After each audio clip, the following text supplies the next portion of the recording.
Assalamualaikum warahmatullahi wabarakatuh.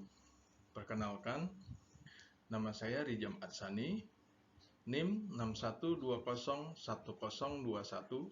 61201021008615. Dosen Bapak Wisnu Satoto Sudarto, SHMM. Mata kuliah Bahasa Indonesia. Pokok materi yang akan saya sampaikan kali ini adalah bab 1, Sejarah Kedudukan dan Fungsi Bahasa Indonesia. A. Sejarah Bahasa Indonesia. Bahasa Indonesia bersumber dari bahasa Melayu Riau, yang merupakan salah satu rumpun bahasa Austronesia. Bahasa ini dapat dipakai sebagai bahasa perhubungan atau lingua franca, bukan hanya di Kepulauan Nusantara, melainkan juga hampir di seluruh Asia Tenggara. Bahasa Melayu mulai digunakan sebagai alat komunikasi sejak zaman Kerajaan Sriwijaya sekitar pertengahan abad ke-7, yang dibuktikan dari berbagai prasasti kuno yang ditemukan. Adapun prasasti-prasasti tersebut antara lain: 1. Prasasti Kedukan, bukti di Palembang tahun 683. Kedua, Prasasti Talang Tuo di Palembang tahun 684. Ketiga, Prasasti Kota Kapur di Bangka Barat tahun 686. Keempat, Prasasti Brahi Bangko, Kabupaten Merangin, Jambi tahun 688, yang bertulis Pranagari dan bahasanya bahasa Melayu kuno. Memberi petunjuk kepada kita bahwa bahasa Melayu dalam bentuk bahasa Melayu kuno sudah dipakai sebagai alat komunikasi pada zaman Sriwijaya. Kelima, Prasasti Gandasuli. Prasasti Gandasuli di Jawa Tengah tahun 832. Keenam, Prasasti Bogor di Bogor tahun 912 oleh Halim, dikutip Arifin dan Tasai tahun 2009 bulan 5. Nama bahasa Indonesia diresmikan pada peristiwa Sumpah Pemuda pada tanggal 28 Oktober 1928. Naskah putusan Kongres Pemuda itu berisi 3 butir kebulatan tekad dan janji untuk bertumpah darah satu, tanah air Indonesia, berbangsa satu, bangsa Indonesia, dan berbahasa satu, bahasa Indonesia. Kerajaan Sriwijaya sejak pertengahan abad ke-7 itu menjadi bahasa Indonesia. Ada 4 faktor yang menjadi penyebab bahasa Melayu diangkat menjadi bahasa Indonesia, yaitu: 1. Bahasa Melayu merupakan lingua franca di Indonesia, bahasa perhubungan dan bahasa perdagangan. Kedua, sistem bahasa Melayu sederhana, mudah dipelajari karena dalam bahasa ini tidak dikenal tingkatan bahasa, seperti dalam bahasa Jawa atau ngoko kromo, atau perbedaan bahasa kasar dan halus, seperti dalam bahasa Sunda, kasar dan lemes. Ketiga, suku Jawa, suku Sunda, dan suku-suku yang lain dengan sukarela menerima bahasa Melayu menjadi bahasa Indonesia sebagai bahasa nasional. Keempat, bahasa Melayu mempunyai kesanggupan untuk dipakai sebagai bahasa kebudayaan dalam yang luas. Ada beberapa peristiwa penting yang berkaitan dengan perkembangan bahasa Melayu Indonesia. Adapun peristiwa-peristiwa itu adalah sebagai berikut. 1. Pada tahun 1901 disusun ejaan resmi bahasa Melayu oleh Chris A. van Ophuijsen dan dimuat dalam Kitab Logat Melayu. Kedua, pada tahun 1908, pemerintah mendirikan sebuah badan penerbit buku bacaan dengan nama Komisi voor de Volkslectuur atau Taman Bacaan Rakyat. Kemudian pada tahun 1917 diubah menjadi Balai Pustaka. Ketiga, pada tanggal 28 Oktober 1928 diikrarkan Sumpah Pemuda. Keempat, pada tahun 1933 didirikan sebuah angkatan sastrawan muda dengan nama Pujangga Baru yang dipimpin oleh Sultan Takdir Ali Syahbana dan kawan-kawan. Kelima, pada tanggal 25 sampai dengan 28 Juni 1938 dilaksanakan Kongres Bahasa Indonesia 1 di Solo. Putusannya adalah pembinaan dan pengembangan bahasa Indonesia itu dilakukan oleh cendekiawan dan budayawan saat itu. Keenam, pada tanggal 18 Agustus 1945 ditandatangani Undang-Undang Dasar 1945, salah satu pasalnya pasal 36 yang menetapkan bahasa Indonesia sebagai bahasa negara. Ketujuh, pada tanggal 19 Maret 1947 diresmikan penggunaan ejaan Republik atau ejaan Suwandi. Kedelapan, pada tanggal 28 Oktober sampai dengan 2 November 1954 dilaksanakan Kongres Bahasa Indonesia kedua di Medan. Putusannya ialah bangsa Indonesia bertekad untuk terus-menerus menyempurnakan bahasa Indonesia sebagai bahasa nasional dan bahasa negara. Kesembilan, pada tanggal 16 Agustus 1972, Presiden Republik Indonesia meresmikan penggunaan ejaan bahasa Indonesia yang disempurnakan melalui pidato kenegaraan pada sidang DPR yang kuatkan dengan keputusan Presiden nomor 57 tahun 1972. Kesepuluh, pada tanggal 31 Agustus 1972, Menteri Pendidikan dan Kebudayaan menetapkan pedoman umum pembentukan istilah.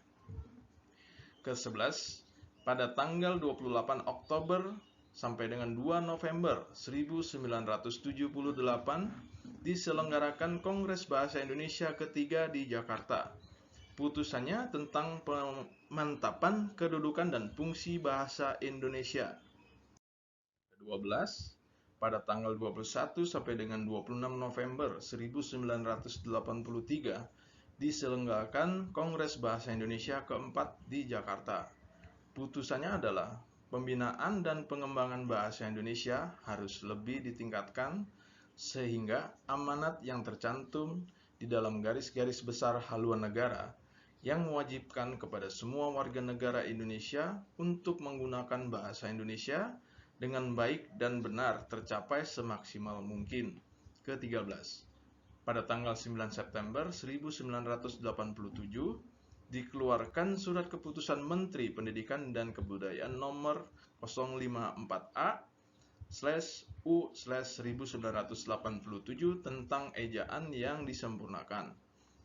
Ke-14, pada tanggal 28 Oktober sampai dengan 3 November 1988 diselenggarakan Kongres Bahasa Indonesia kelima di Jakarta.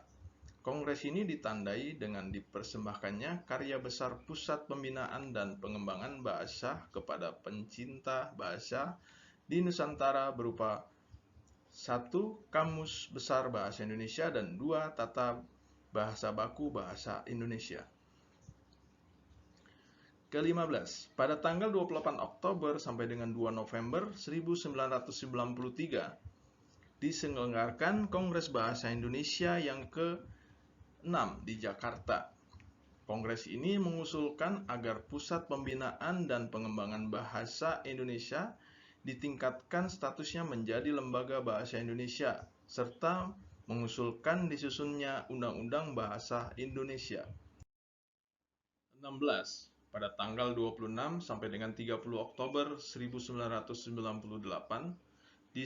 diselenggarakan Kongres Bahasa Indonesia ke-7 di Hotel Indonesia, Jakarta.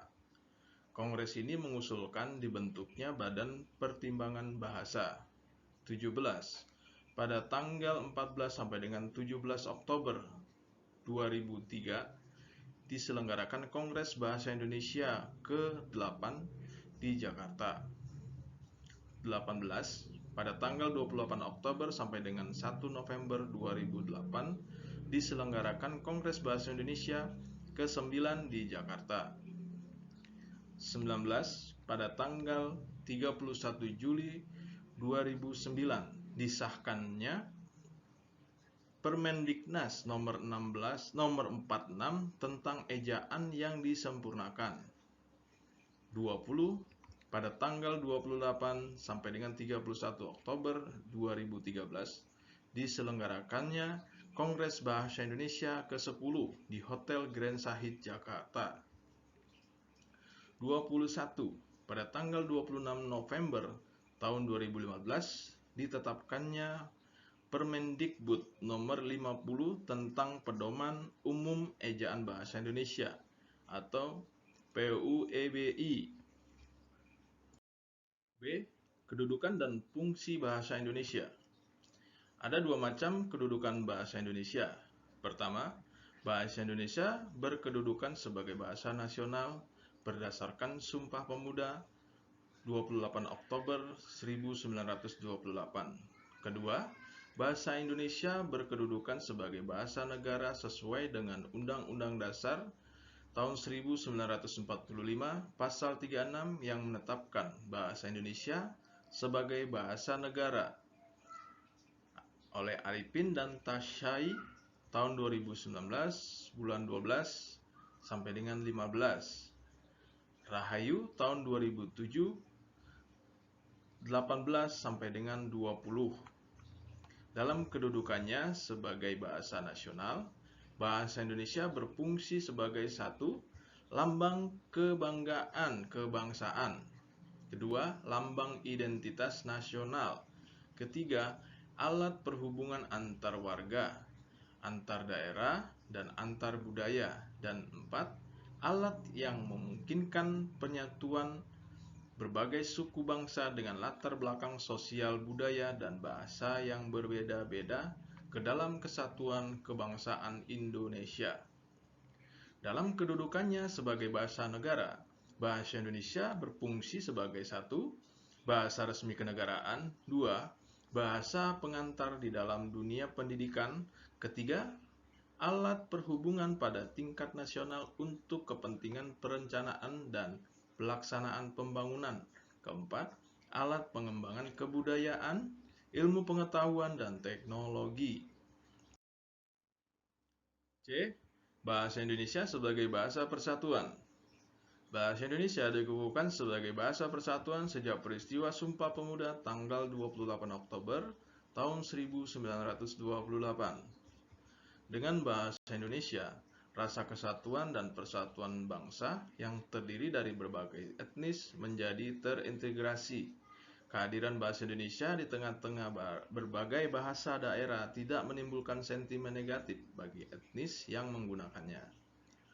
Sebagai alat yang menyatukan berbagai suku di Nusantara, bahasa Indonesia dapat menyelaraskan hidup sebagai bangsa yang bersatu dengan tidak meninggalkan identitas suku dan budaya.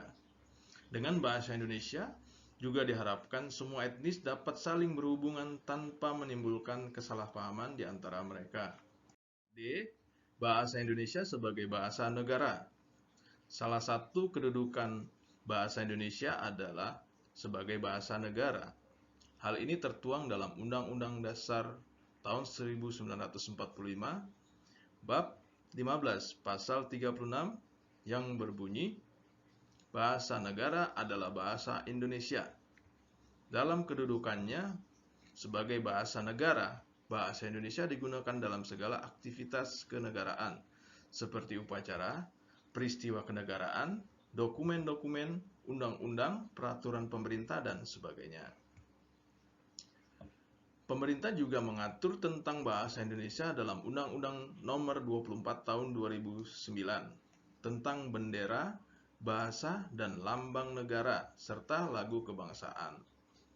Undang-undang dibuat dengan tujuan untuk memperkuat persatuan dan kesatuan, menjaga kehormatan yang menunjukkan kedaulatan bangsa, dan menciptakan ketertiban, kepastian, serta standarisasi penggunaan bahasa Indonesia. Pengaturan bahasa Indonesia dalam undang-undang ini dijabarkan dalam bab 3 pasal 25 sampai dengan pasal 45. Di samping mengatur penggunaan bahasa Indonesia, undang-undang ini juga mengatur tentang pengembangan, pembinaan, dan perlindungan bahasa Indonesia, serta mengatur tentang peningkatan fungsi bahasa Indonesia menjadi bahasa internasional.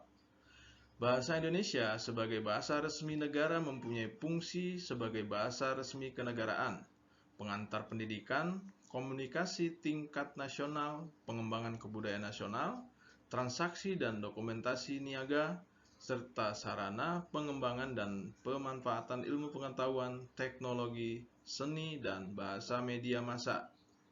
Ketentuan-ketentuan tentang pengembangan dan pembinaan bahasa Indonesia, baik secara nasional maupun peningkatan fungsi bahasa Indonesia menjadi bahasa internasional diatur melalui peraturan pemerintah. Selain sebagai bahasa negara, bahasa Indonesia juga berkedudukan sebagai bahasa resmi. Bahasa Indonesia digunakan sebagai bahasa komunikasi timbal balik antara pemerintah dan masyarakatnya.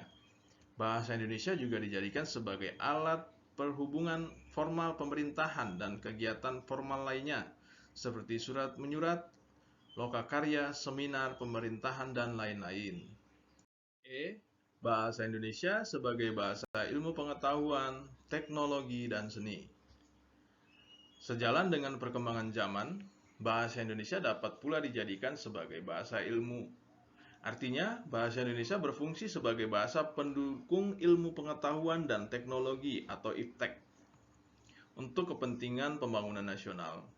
Penyebarluasan IPTEK dan pemanfaatannya bagi pembangunan negara dilakukan dengan menggunakan bahasa Indonesia. Semua karya tulis atau buku-buku teks yang berisi tentang teknologi disusun dengan menggunakan bahasa Indonesia. Dalam dunia pendidikan, bahasa Indonesia dijadikan sebagai bahasa pengatur untuk semua jenjang dari strata. Hal ini ditegaskan oleh pemerintah dalam Undang-Undang Nomor 24 Tahun 2009 Pasal 29 Ayat 1 yang berbunyi, bahasa Indonesia wajib digunakan sebagai bahasa pengantarnya. Di sisi lain, semua buku dan bahan ajaran diharuskan menggunakan bahasa Indonesia kecuali untuk mata kuliah bahasa asing. Untuk mata pelajaran bahasa asing, penggunaan bahasa Indonesia tidak diwajibkan. Hal ini ditegaskan dalam pasal yang sama ayat 2 yang berbunyi bahasa pengantar sebagai mana dimaksud dalam ayat 1 dapat menggunakan untuk tujuan yang mendukung kemampuan berbahasa asing peserta pendidik. Lebih lanjut dijabarkan juga dalam ayat 3 yang berbunyi, penggunaan bahasa Indonesia sebagai mana dimaksud dalam ayat 1 tidak berlaku untuk satuan pendidikan asing atau satuan pendidikan khusus yang mendidik warga negara asing. Bahasa Indonesia sebagai bahasa dalam pembangunan. Bahasa Indonesia memiliki peran yang sangat penting dalam pembangunan nasional. Hal ini disebabkan oleh bahasa Indonesia dapat dijadikan sebagai alat perekat persatuan yang akan mengancam kedaulatan bangsa Indonesia. Bahasa ini juga dapat menempatkan dirinya sebagai sarana komunikasi yang efektif. Artinya, bahasa Indonesia berdampingan secara selaras dengan bahasa daerah dalam mengembangkan berbagai aspek kehidupan dan kebudayaan, termasuk pengembangan bahasa-bahasa daerah. Lebih lanjut, dengan adanya bahasa Indonesia, diharapkan mampu menjadi tempat atau wahana untuk membangun kesepahaman, kesepakatan, dan membangun persepsi dalam kelancaran pembangunan masyarakat dalam berbagai bidang. Dengan demikian, bahasa Indonesia dan juga bahasa daerah memiliki peran penting dalam memajukan pembangunan masyarakat dalam berbagai aspek kehidupan. Demikianlah penyampaian materi Bahasa Indonesia bab 1 tentang sejarah, kedudukan, dan fungsi bahasa Indonesia dari saya. Dan mohon maaf sebesar-besarnya apabila dalam penjelasan serta penyampaian materi tersebut terdapat kekurangan atau bahkan melenceng dari pembelajaran materi. Salam sehat dan sukses selalu. Assalamualaikum warahmatullahi wabarakatuh.